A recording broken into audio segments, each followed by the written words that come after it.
Good evening, everyone, and welcome to the Community and Tourism Committee meeting on the 17th of October.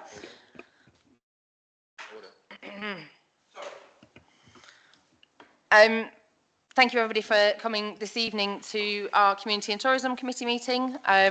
We'll run through the agenda as efficiently as possible this evening, but obviously we are going to be talking about our budgets, so when we get to that. So first on the agenda, any apologies, Louise? We have had apologies from councillors Morris and Cheney. Thank you. Any declarations of interest? Item number 2? Nope. Okay, and item number 3, the minutes from the meeting on the 19th of September. Anybody got any points that they want to raise from the minutes, or can we approve those? Okay, I will propose, that's the word I was looking for. I will propose that the meeting minutes are present and correct. Councillor Surrey will second. Thank you very much. All those in favour? Thank you. Okay, matters arising. No. Oh, the only thing was to say in regard to the Pulse updates, that went back to full council. It's now come back. They've agreed for C&T to explore it a little bit more.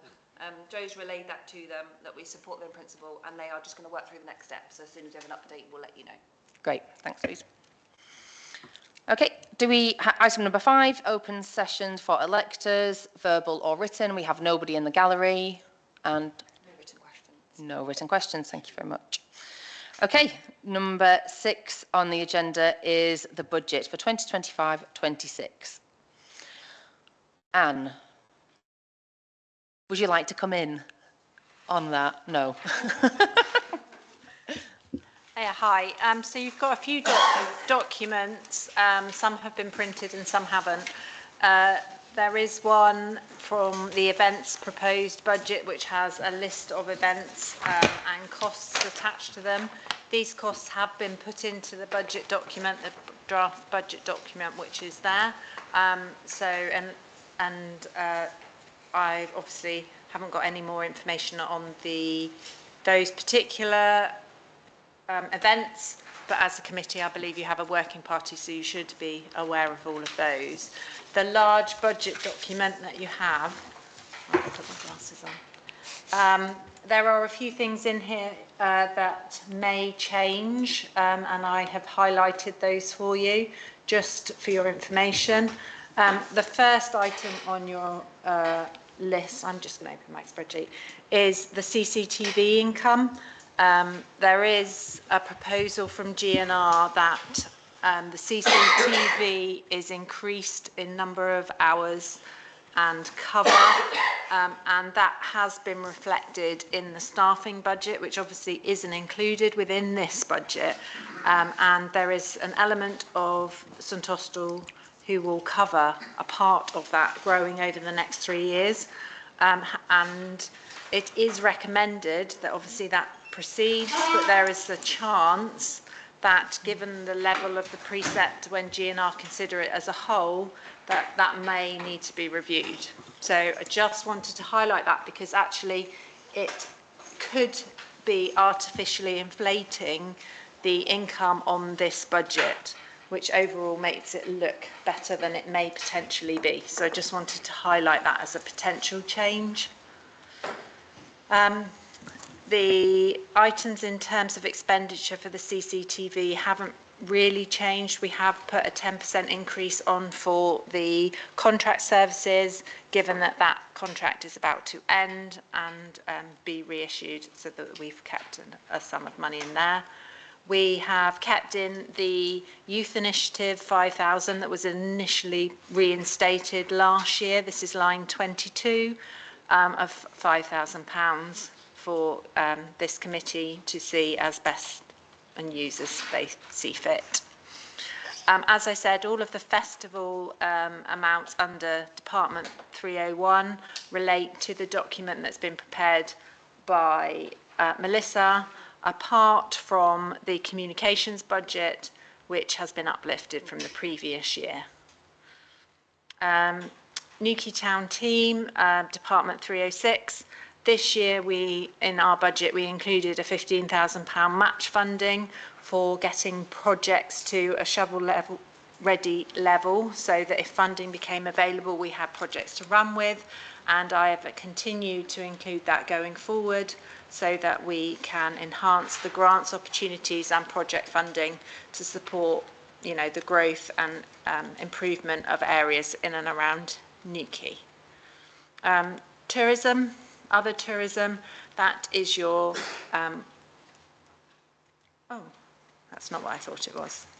Other tourism, apologies for that, you've got £2,500, and that is for any repairs that we require to the marquee, any maintenance associated with that and the trailer, and there are some scheduled repairs that we're aware of in regards to the TIC trailer.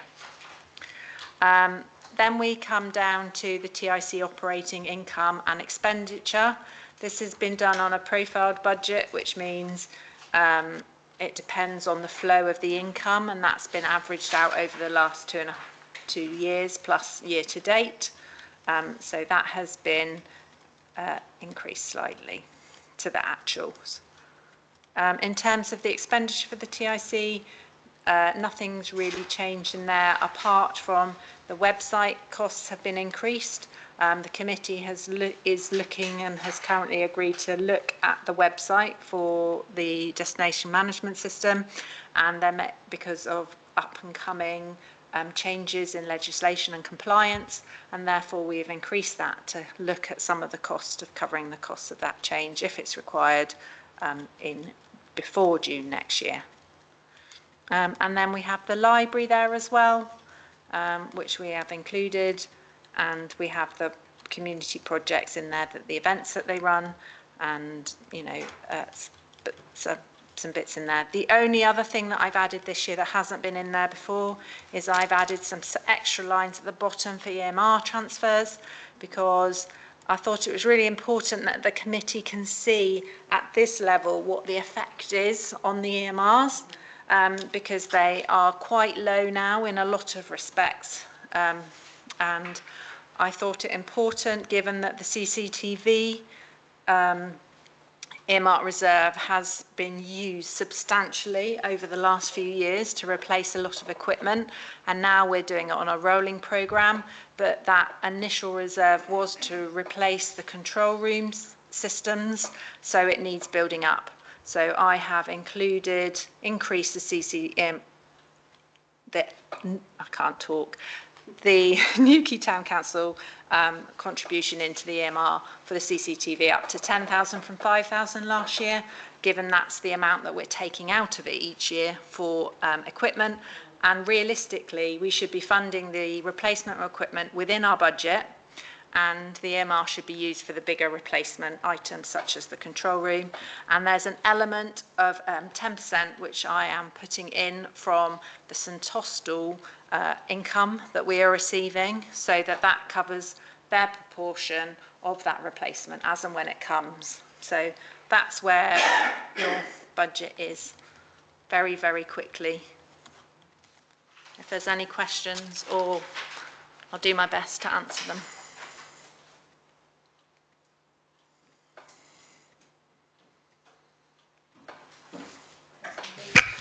Thanks, Anne.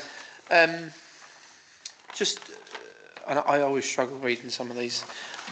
Just for the bottom line number for last year, this year, and then next year. So it looks to me, well, in fact, just this year to next year, it looks to me as if the over and under on it is essentially the same in terms. In fact, it's slightly less by about less than £2,000. Is that right? Have I read that right? Yes, you've read that right. Yeah.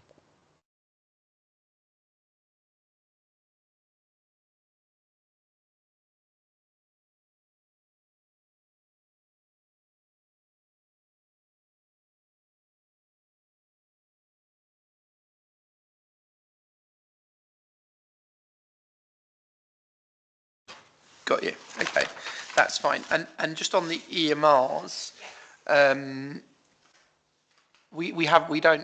think we won't know what our income from precept will be for the double council tax on, I think, until November. Is that right? Yeah. There's an opportunity there, isn't there, for the EMR top-ups rather than budgeting for them for next year? Absolutely. Yeah. I think in some of the EMRs, I would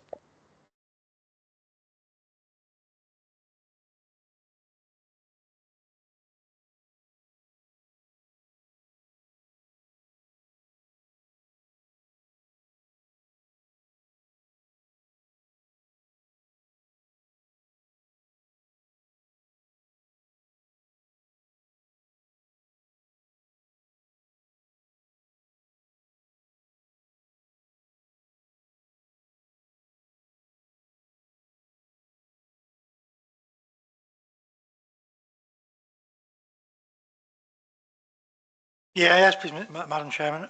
Just a quick one on the Jubilee Fund I was mentioning earlier. Still sitting at 13,494 since pretty much early part of 2023. Is Jubilee Fund purely by the name Jubilee, back from when we had the Queen's Jubilee? And if so, can it not be removed from there and utilised elsewhere?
Open to the floor for discussion if everybody would like to comment on the budget as it stands, or if we are happy to propose it to GNR.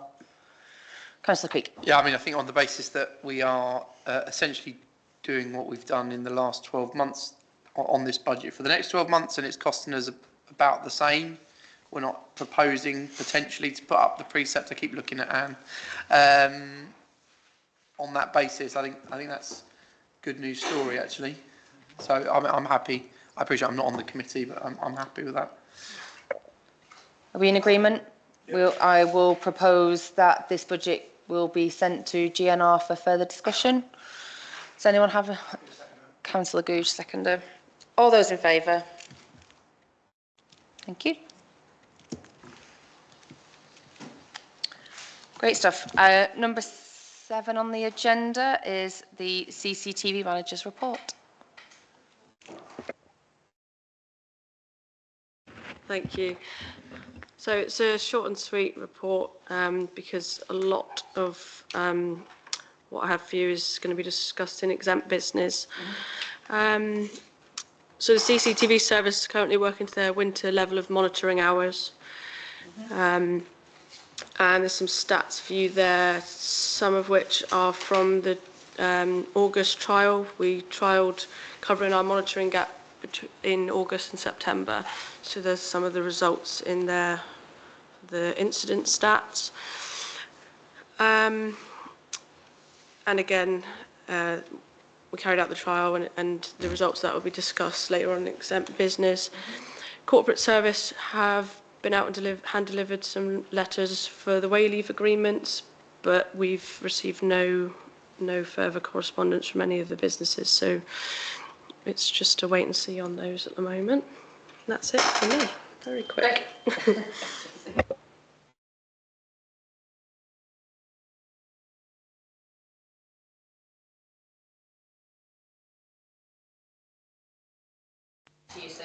Hi, mine also is short and sweet, really.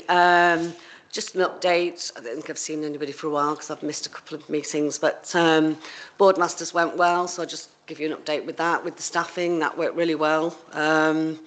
With Jacob, we'd like to do that again, but that'll be for another meeting.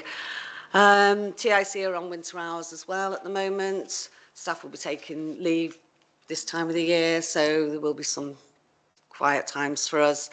We're about to go out with the guide, so that's my main question for this meeting would be, would we look at using COVID again? I've put the information all in the report, but we work with Sean. He's the person that we've worked with all the time. He did the designs for the concrete waves stuff.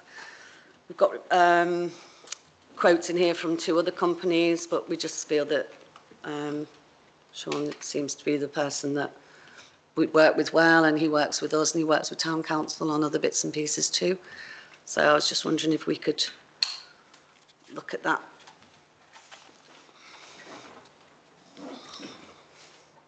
Yeah, that's basically it really, yeah. There's a bit in there in the report about different pieces, but generally it's just whether we can, who we're going to use for the design for the guide. So COVID are the guys that you use regularly? We've used them a lot. And Town Council still use Sean for stuff, and we used him to do the concrete wave merchandise, which I think everybody was quite happy with. So we would like to use him if that would be okay. Has anybody got any questions for Sue on that particular item? No real questions, but support really, because having been on this committee now some 4 or 5 years, and we had this discussion in depth previously, and with quotes we've had from other ones. Better the devil you know than the devil you don't, and the standards they've done and provided for us has been exceptionally good. So I would prefer to maintain our liaison with the current company, and again go with them again next year. Thank you. Thank you, Councillor Googe.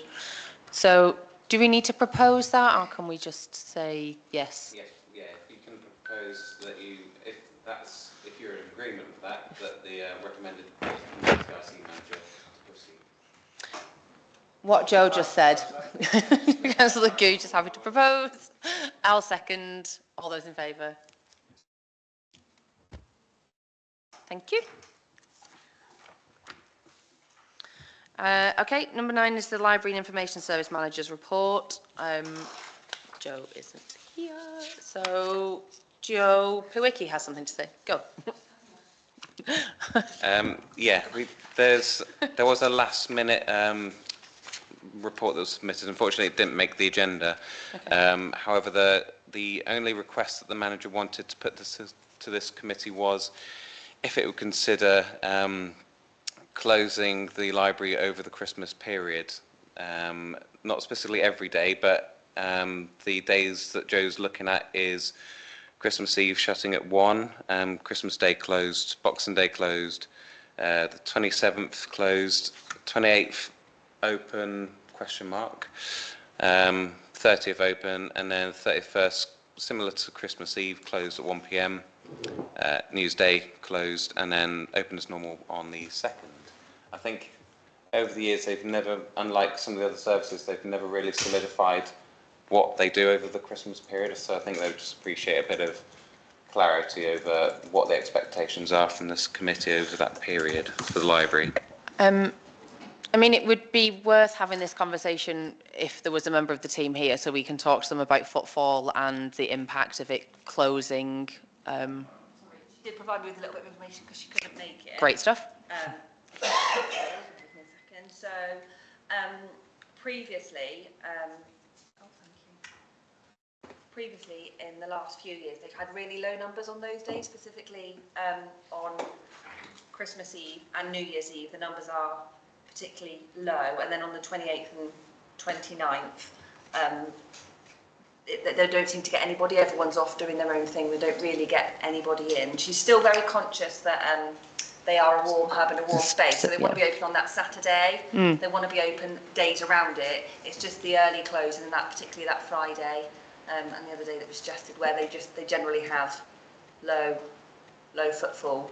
They don't really see anybody, Okay. and they tend to be by themselves all day, really, and spend more on lighting and heating Okay. than they do actually being able to assist anybody. Okay, great. Okay. Does anybody have any thoughts on the Christmas closing of the library? Councillor Creek. I mean, I think it makes sense to close Christmas Eve, Christmas Day, Boxing Day for sure.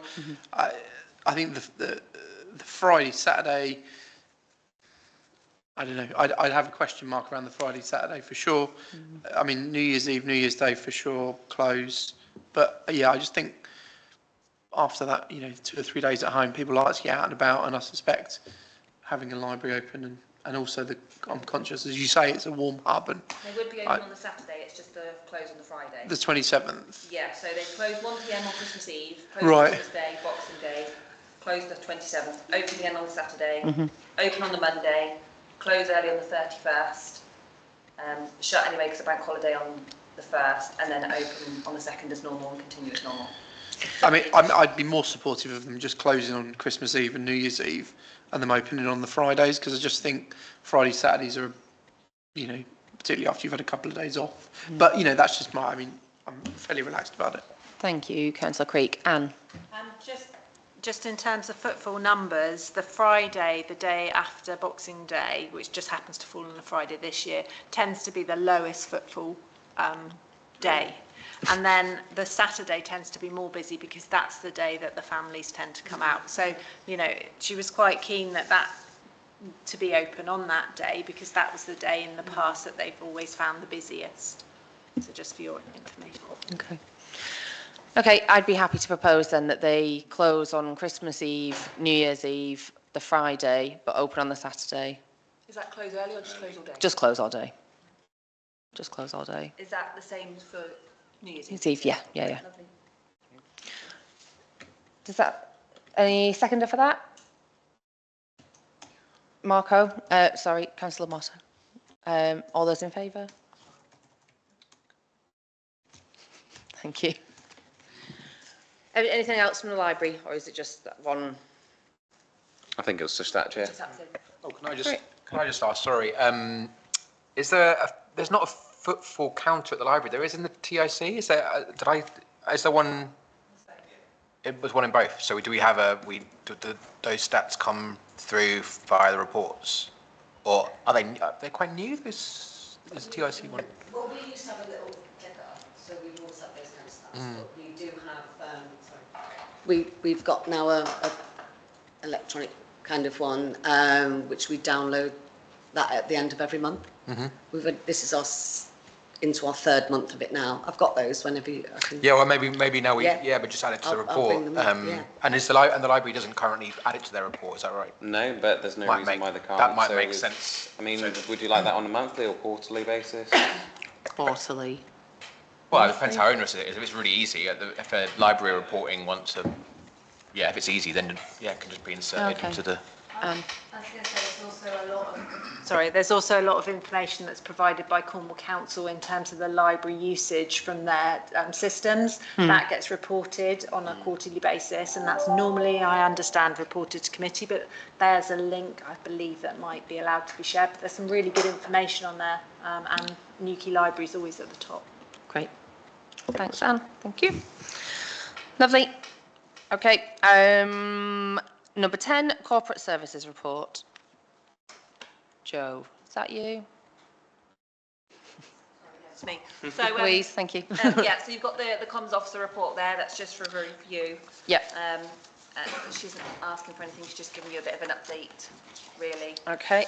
on numbers and figures. And then you've just got the events coordinators report as well. Okay. No, I was just going to have a quick squiz through the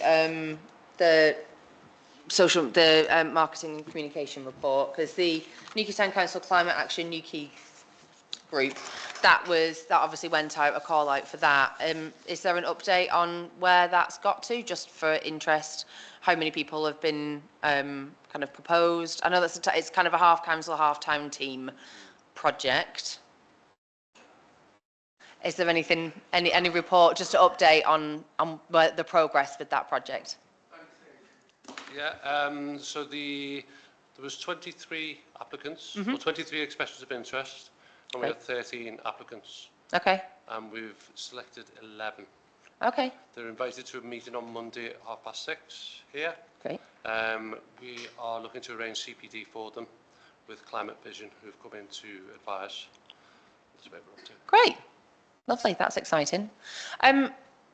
As that sits across the town council and the town team, will that kind of activity be reported on to this committee or Environment and Facilities Committee or any committee at all? Will we be kept up to, which committee will that be reported? E&F, okay, thanks. All right. Thank you. Thanks. Sorry, Councillor Wright. Can I just ask a second if we can reduce a little bit the aircon? I've got, like, I'm freezing. Sorry, I don't want it. Just a little bit, thanks.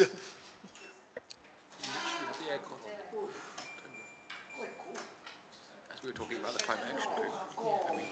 So it's not, so the, Well, hang on, so the services board there's no... no, sorry, it's just this one, so. The events so- coordinator's also put on a Christmas presentation. I don't know if everybody's seen it, just what's going to be planned, if that's useful for them. Yes, that's it, yeah. Yes, so the Events Working Party, we had our inaugural meeting of our current iteration a few days, a couple of weeks ago, and we met with Melissa, and she went through in detail her plans for the Christmas celebrations that have been run by the Town Council, and they look very exciting, and there'll be lots of family orientated activities happening on the Killicourt and around town with the Christmas light switch on. So that was great. Seeing what's kind of been built on from last year and has been incorporated into this year's festive activities. So hopefully the town will come out en masse again like they did last year for that. And that does number 10B, which is the events. So we've got the event report, which I think pretty much just covers the Christmas light switch on, and there was a few recaps, but I think we covered most of those in September about the end of summer celebration and the success there. Don't think there's anything else to report on with that. Is that right? Yep. Great. Okay. Number 11 is public bodies. It's exempt business. Is that it? Okay. Amazing. Right. Thanks, everybody. We'll now move into exempt business.